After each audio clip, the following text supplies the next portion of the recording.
موسیٰ علیہ السلام کی قوم نے پوچھا آپ کا رب سوتا ہے؟ بڑے پٹھے سیدھے سوال کر دے سن.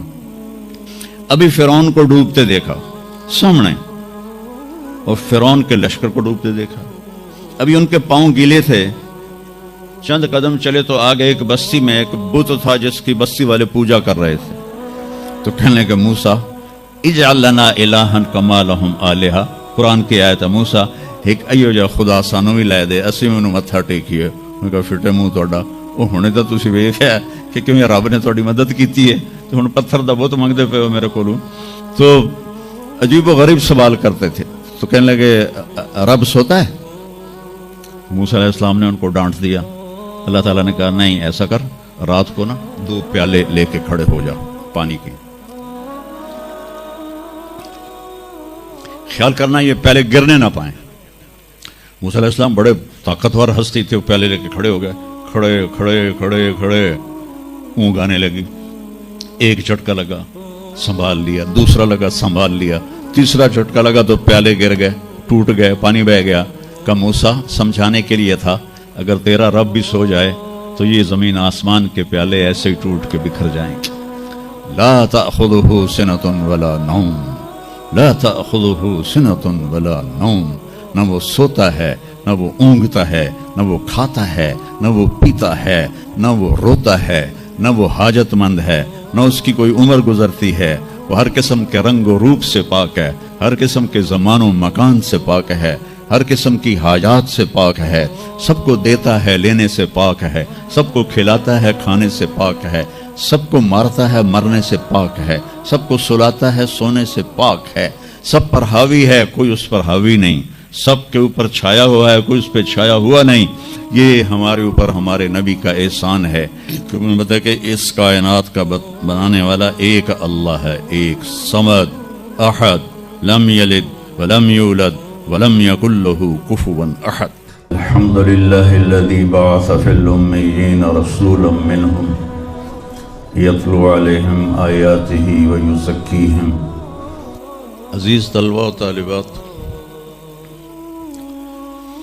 آپ بہت کچھ یہاں پڑھ رہے ہیں اور ساری نسل ہماری یونیورسٹیز میں پڑھ رہی ہے. چند ایک ایسے سوال ہیں جن کا جواب دنیا کی کسی یونیورسٹی کے پاس کوئی نہیں, اور بڑے سے بڑے اسکالر بھی اپنے علم سے اس کا جواب دینے میں بالکل انگوٹھا چھاپ ہیں کہ اس کائنات کو کس نے بنایا ہے. اس سوال کا جواب دنیا کے کسی علم میں نہیں ہے. ہم تو شکر مسلمان ہیں تو ہمیں ماں باپ کی گود سے ہی اللہ کا تعارف ہو گیا. بہت پرانی بات ہے, ایک چیکوسلواکین یہاں ملا تھا, رائنڈ میں آیا ہوا تھا. تو میں نے اس سے پوچھا کہ اس کائنات کا بنانے والا کون ہے, کوئی پتہ ہے؟ کہنے لگا اسی کو ڈھونڈنے نکلا ہوں, ابھی تک تو کوئی پتہ نہیں. پھر دوسرا سوال ہے کہ اس نے یہ کائنات بنائی کیوں ہے, وہ ہے کون؟ پھر اس نے یہ کائنات بنائی کیوں ہے, اس کا جواب بھی آپ کے پاس کوئی نہیں, کسی کے پاس بھی کوئی نہیں. پھر تیسرا سوال ہے میں کیوں پیدا ہوا. میں نے کوئی اپلیکیشن دی تھی, ان بچیوں نے کوئی درخواست دی تھی کہ ہم نے لڑکی پیدا ہونا ہے, یا ان بچوں نے کوئی درخواست دی تھی کہ ہم نے لڑکا پیدا ہونا ہے. یہ عورت بن رہی ہے, یہ مرد بن رہا ہے, یہ دیہاتی ہے, یہ شہری ہے, اور 7 ارب انسان ہیں. سب کی شکلیں مختلف ہیں, آنکھوں کا رنگ مختلف ہے, انگلیوں کے پوروں پر چھپا ہوا پرنٹ مختلف ہے. 7 ارب انسانوں میں سے کسی کا یہ پرنٹ کسی کے ساتھ نہیں ملتا. تو ایسا باریک بین کون خالق ہے جس نے, ہم روشنی میں چیز بناتے ہیں اور اللہ تعالیٰ ماں کے پیٹ کے اندھیروں میں بناتا ہے. یخلقکم فی بطون امہاتکم خلقا من بعد خلق فی ظلمات 3. پھر موت کیا چیز, کیوں مر جاتے ہیں؟ پیدا ہونے کی درخواست نہیں دی تھی، پیدا کر دیا۔ کیوں پیدا کیا پتہ کوئی نہیں۔ اب مرنا نہیں چاہتے، لیکن دائیں بائیں موت کے حملے ہو رہے ہیں، ایک دن مجھ پر بھی ہو جائے گا، آپ پر بھی ہو جائے گا، اور ہم ایک ماضی کی بھولی بسری داستان بن جائیں گے۔ تم مرتے کیوں ہیں؟ پھر کوئی جلا دیتا ہے، کوئی بہا دیتا ہے، کوئی مٹی میں ملا دیتا ہے، کوئی پرندوں کے سپرد کر دیتا ہے، پارسی وہ اوپر رکھ دیتے ہیں، گدھ آ کے کھا جاتے ہیں۔ تو یہ موت کیا چیز ہے؟ تھوڑا شروع میں میڈیکل میں نے شروع کیا تھا، تو پھر اللہ نے میرا راستہ بدل دیا۔ تو موت کیا چیز ہے، میڈیکل سائنس میں اس کے 200 جواب ہیں، 200، اور ایک بھی صحیح نہیں، سارے غلط، کیونکہ وہ انسانی عقل سے ہیں تو نہیں پہنچ سکتے۔ پھر موت کے بعد کچھ ہے یا مر گیا اور مٹی ہو گئے؟ یہ چند سوال میں نے آپ کے سامنے رکھے ہیں، اور پوری دنیا کے انسانوں کو چیلنج ہے کہ اپنے علم سے جواب دو، کسی کے پاس اس کا جواب ہو۔ نیوٹن نے یہ کہا تھا کہ اس کائنات کو 4 فورسز چلا رہی ہیں۔ عبدالسلام نے، پاکستانی سائنسدان، اور 2 امریکن سائنسدان 1976 میں یہ ثابت کیا کہ اس کائنات کو 4 نہیں 3 طاقتیں چلا رہی ہیں۔ اسٹیفن ہاکنگ نے چند سال پہلے یہ ثابت کیا کہ اس کائنات کو ایک طاقت چلا رہی ہے۔ اس سے پوچھا گیا وہ اللہ ہے؟ کہنے لگا نہیں، وہ اللہ نہیں ہے، اس کے پاس وحی کا علم نہیں تھا، وہ اتنا ہی اندھا ہے جتنا ایک ان پڑھ اندھا ہے۔ تو اس سے پوچھا گیا کیوں؟ تو کہنے لگا پھر سائنس کی ترقی رک جائے گی اگر اللہ کو مان لیا جائے۔ تو یہ وہ سوال ہیں جن کو جواب ڈھونڈتے ڈھونڈتے عمر گزر جائے گی، آپ ڈھونڈ نہ پاؤ گے۔ اس لیے ایک بہت بڑا طبقہ ہے جو کہتا ہے اللہ ہے ہی کوئی نہیں، یہ سب کچھ آپ پہ ہی بن گیا ہے، اپنے آپ ہی بن گیا۔ عبد الخالق صاحب نے تو کچھ بھی نہیں کیا، مستریوں نے بھی کچھ نہیں کیا، یہ ہال اپنے آپ ہی کھڑا ہو گیا، اور کرسیاں بھی اپنے آپ بچھ گئیں۔ ایسی بے وقوفوں والی سوچ بھی بلا کوئی قابل تعریف ہے کہ علامہ اقبال نے فرمایا تھا، ہیچ چیزیں خود بخود چیزیں نشد، ہیچ آہن خنجر تیغ نشد، ہیچ حلوائی نشد استاذ کار، تا غلام شکر ریز نشد، مولوی ہرگز نشد مولا روم، تا غلام شمس تبریز نشد۔ اسی دہریت کو، ایتھیسٹ کو یہ ایڈریس کیا ہے کہ کوئی چیز خود بخود نہیں بنتی۔ کبھی دیکھا ہے کہ ہیچ آہن خنجر تیغ نشد، لوہے کا ٹکڑا پڑا ہو اور 1000 سال کے بعد وہ اچانک تلوار میں تبدیل ہو گیا ہو، چھری میں تبدیل ہو گیا ہو، خنجر میں تبدیل ہو گیا ہو؟ کبھی دیکھا ہے؟ نہیں ہوتا ایسے۔ کوئی حلوائی اس وقت تک مٹھائی بنا نہیں سکتا جب تک کسی استاد کے پاس بیٹھ کر لڈو کو گول کرنا نہ سیکھے، اور مولوی روم، مولانا روم نہیں بن سکتے جب تک شمس تبریز جیسی شخصیت کی صحبت حاصل نہ ہو۔ میں دونوں کے مزار پہ گیا ہوں، ترکی میں اونیا میں دونوں حضرات دفن ہیں، پیر بھی مرید بھی۔ مولانا روم کو آج شاید کوئی دھرتی پہ جانتا بھی نہ، اور میں اس یونیورسٹی میں ان کا نام بھی نہ لیتا۔ وہ ایک فلسفی عالم تھے اور منطقی عالم تھے۔ وہ دور تھا فلسفہ اور منطق کا، مسلمانوں نے قرآن و حدیث کا علم بہت پس پشت کر لیا تھا، اور جو فلسفہ اور منطق کے عالم ہوتے تھے وہ بادشاہوں کے دربار میں بڑی جگہ پاتے تھے۔ تو ان کے سامنے کتابوں کا ڈھیر تھا ان کے ساتھ، اور ادھر طالب علم بیٹھے تھے، انہیں وہ پڑھا رہے تھے، اور یہ کتابیں قلمی نسخے تھے، ہاتھ سے لکھے ہوئے۔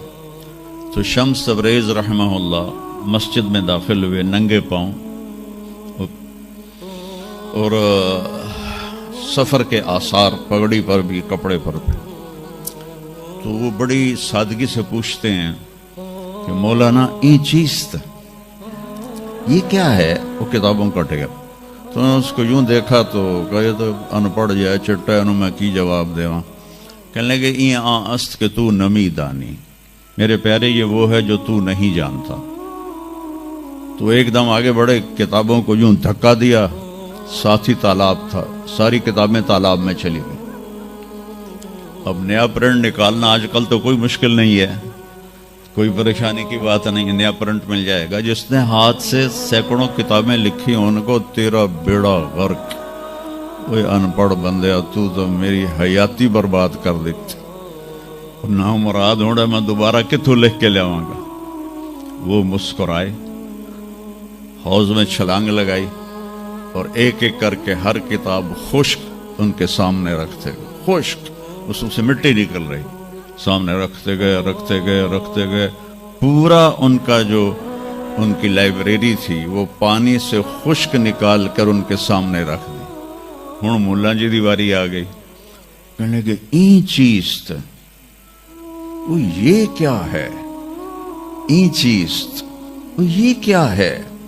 تو شمس تبریز بولے این است کہ تو نمی دانی، یہ وہ ہے جو تو نہیں جانتا، جس کو علامہ رحمت اللہ علیہ نے کہا مولوی ہرگز نہ شد مولا روم تا غلام شمس تبریز نہ شد۔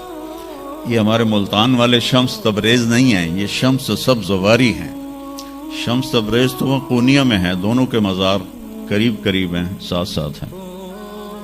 تو ایک طبقہ ادھر چلا گیا کہ آپ ہی بن گیا سب کچھ، ایک دھماکہ ہوا تھا اور ہر چیز بن گئی۔ وہ دھماکہ فرض کرو اگر یہاں کوئی ٹھا کر دے نا، ٹھا کچھ پٹاخہ ہی چھوڑ دے، تو آپ لوگ ان دروازوں سے کیسے نکلو گے؟ بھاگتے ہوئے کہ بڑے آرام سے؟ عبد الخالق صاحب دے تو ہی چڑھ کے جاؤ گے، ساڑی جان بچے۔ اور اگر میں یوں کہوں کہ گندم کا ڈھیر پڑا تھا، اس میں دھماکہ ہوا اور گندم اڑتی ہوئی بوریوں میں جا کے فکس ہو گئی، اور بوریاں سل گئیں اور ٹرک پہ چڑھ گئیں اور منڈی میں جا کے بک گئیں، تو تسی دو جوتیاں مار کے میں نے باہر کر دے منا۔ ایک دھماکہ ہوا، وہ دھماکہ اتنا قابل تھا، اتنا علم والا تھا کہ اس سے دو طاقتیں پیدا ہوئیں، ایک سپیڈ کی اور ایک مقناطیس کی۔ تو اگر سپیڈ اور مقناطیس کی طاقت میں ایکوالٹی نہ ہوتی اور 1/10 خرب سیکنڈ، یہ ایک آسٹریلین سائنسدان کی بات میں بتا رہا ہوں، ایک سیکنڈ کے تو 100 سے زیادہ حصے ہو نہیں سکتے، لیکن انہوں نے کہا فرض کرو اگر 1 سیکنڈ کے 1/10 خرب حصے ہوں، تو وہ 1/10 خرب حصے میں اگر تھوڑا سا رفتار اور مقناطیس کی طاقت میں فرق آ جاتا تو ساری کائنات ٹکرا جاتی۔ لیکن یہ اتنی سمجھدار، اتنی اعلیٰ پڑھی لکھی کائنات ہے کہ نہ رفتار زیادہ ہوئی کہ پھیل کے فنا ہو جائے، نہ مقناطیس زیادہ ہوا کہ سکیڑ کے پھر زیرو کر دے۔ تو اس بیلنس کو خود بخود قائم ہو جانا، اس تو وڈا کملا کوئی نہیں، بے وقوف کوئی نہیں۔ جو کہتا سورج کا بھی ایک سسٹم بن گیا، چاند کا بھی بن گیا، گلیکسی کا بھی بن گیا، اور اپنا آپ چلے جا رہے ہیں چلے جا رہے ہیں چلے جا رہے ہیں، ایسے ہی رہیں گے، ہمیشہ رہیں گے۔ کچھ کہتے ہیں فنا ہو جائیں گے۔ یہاں انسان جاہل ہے، اس جہالت کو دور کرنا سب سے پہلا علم ہے۔ اگر مرتے ہوئے مجھے پتا چلا کہ یہاں تو معاملہ کچھ اور ہے، جو لوٹ آئیں تو کچھ کہنا نہیں، بس دیکھنا انہیں غور سے جنہیں راستوں میں خبر ہوئی کہ یہ راستہ کوئی اور تھا۔ چلتے چلتے پتہ چلا کہ ہم تو کہاں پہنچ گئے، تو اس وقت تو پھر رب ارجعون کے نعرے قرآن کہہ رہا ہے، کہیں گے رب ارجعون، یا اللہ واپس کر دے، لعلی اعمل صالحا، میں بڑے اچھے کام کروں گا۔ اللہ نے کہا کلا، اب نہیں ہو سکتا ہے۔ تو نبی جو آتا ہے 1,24,000 نبی یہ علم لے کر آتے ہیں اور وہ انسانوں کی اس جہالت کو دور کرتے ہیں۔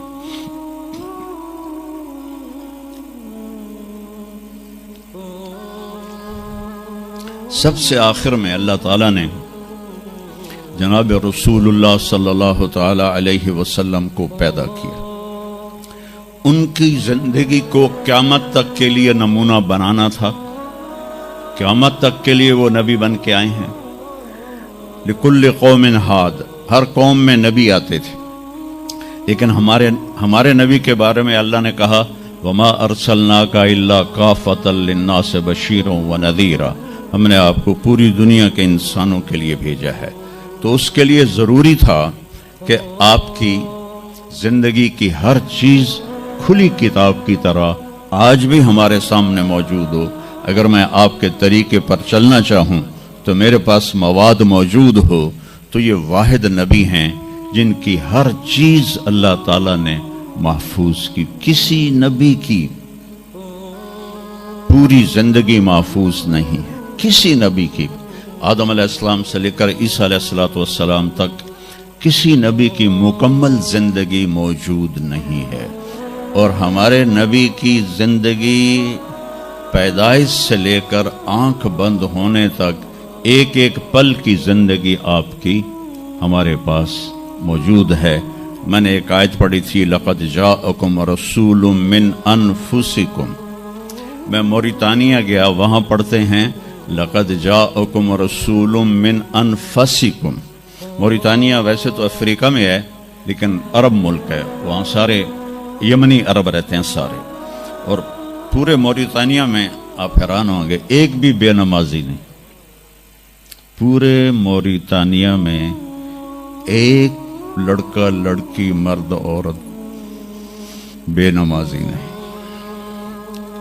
اور صومالیہ میں گیا، ایک بچہ بچی مرد عورت بے نمازی نہیں۔ ہمارے بچے، آپ لوگ کالج جاتے ہو تو موبائل آپ کے ہاتھوں میں ہوتے ہیں، بس میں بیٹھے ہو یا گاڑی میں بیٹھے ہو، موبائل پہ آپ کی نظر ہوتی ہیں۔ اور میں چونکہ 2 دفعہ گیا ہوں صومالیہ، 2 دفعہ، تو وہ بچے جب صبح جا رہے ہوتے ہیں اسکول تو ان کے ہاتھوں میں قرآن ہوتے ہیں اور وہ قرآن پڑھتے جا رہے ہوتے ہیں،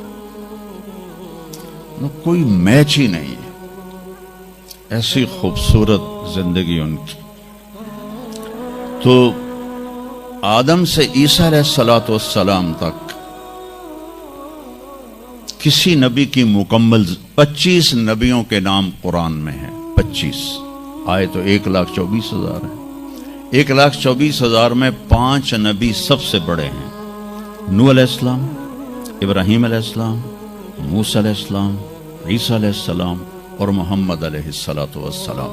یہ 5 نبی اولو العزم کہلاتے ہیں، یہ سب سے بڑے رسول ہیں، سب سے بڑے رسول ہیں۔ لیکن زندگی صرف ہمارے نبی کی من انفسکم میں اشارہ ہے آپ کی خاندانی وجاہت کی طرف، کہ آپ بنو ہاشم سے ہیں جو سب سے عالی خاندان ہے، اور آپ کا نسب آدم علیہ السلام تک محفوظ ہے، بے داغ نسب ہے۔ آپ نے فرمایا میں اپنے باپ، جتنے بھی میرے پیچھے باپ ہیں، کسی میرے باپ سے زنا ثابت نہیں ہے، میرے کسی باپ نے زنا نہیں کیا ہے۔ یہ نسل کی حفاظت کا نظام چلایا۔